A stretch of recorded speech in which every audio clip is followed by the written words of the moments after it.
And so this kind of brings up another point of how important it is to fill out your own form every once in a while. Test it. The same client, I did this just out of curiosity. And the message they were sending back to someone who submitted a form is, this is what you sent us. It was just some, blah, blah, blah, blah, blah. Yeah. And I'm like, I sent it to the director of sales. And I'm like, you realize when a potential customer is submitting this form, this is what they're seeing. And he was livid. And all we did is add a nice little sentence. We will be back with you shortly. Yeah. That's all you need. Yeah. Now you could do stuff like all kinds of great stuff. Follow us on Facebook. Here's a YouTube channel of what you can expect working with us. Here's some client testimonials. Here, download our lead gen device. There's all kinds of great things you can do in the message you send back to someone or on the confirmation page.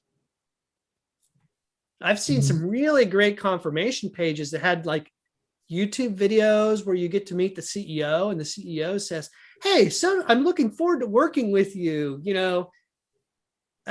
I'm so That's glad really to help you, whatever. There's all kinds of really cool things you can do. Yeah. Ellie, you sound like you've got something to say. Are you heckling me? Oh no, that's brilliant. I have our marketing meeting tomorrow, and I can already tell you I'm going to be like, we should adjust our submission page too. Yeah. Instead of thank you for your submission, putting a wealth of other things there. It never even occurred to me to do something like that. You want to increase your Instagram followers? Link to your Instagram page from your email response and or your confirmation page. I think, Allie, for you especially, maybe there's something like, what you need to know before you use our services kind of video.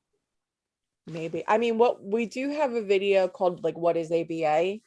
That might be a good thing. Which might be good. It's sort of kind of figuring out, making the assumption do people who contact us already know what they're contacting us about or not?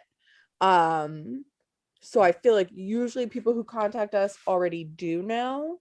So maybe linking more to either our social media or to our blog posts, or even just doing a personalized message from Kara, something like that would be awesome. I think that would be very powerful. Because even that, recording a message saying, I so look forward to working with you. Yeah.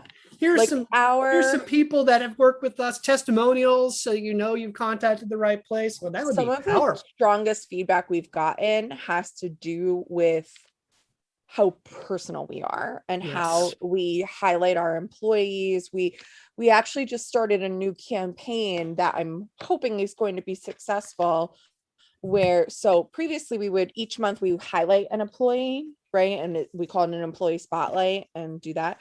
So we're also now doing, because our business is Grant Behavior Services, so we call it GBS, where we're doing a GBS journey, and each month we're highlighting an employee who's been with the company for a long time and talking about where they started with us versus where they are now, to highlight the growth opportunities within the company culture. And then we're marketing that onto LinkedIn and Facebook and for our professional growth, to try to get more employees interested in joining, to show you can start small and then grow to a much more important position within the company, because we're a small organization and we tend to source inside for positions first. So but no, I love that idea of Kara being hey, I'm Kara. But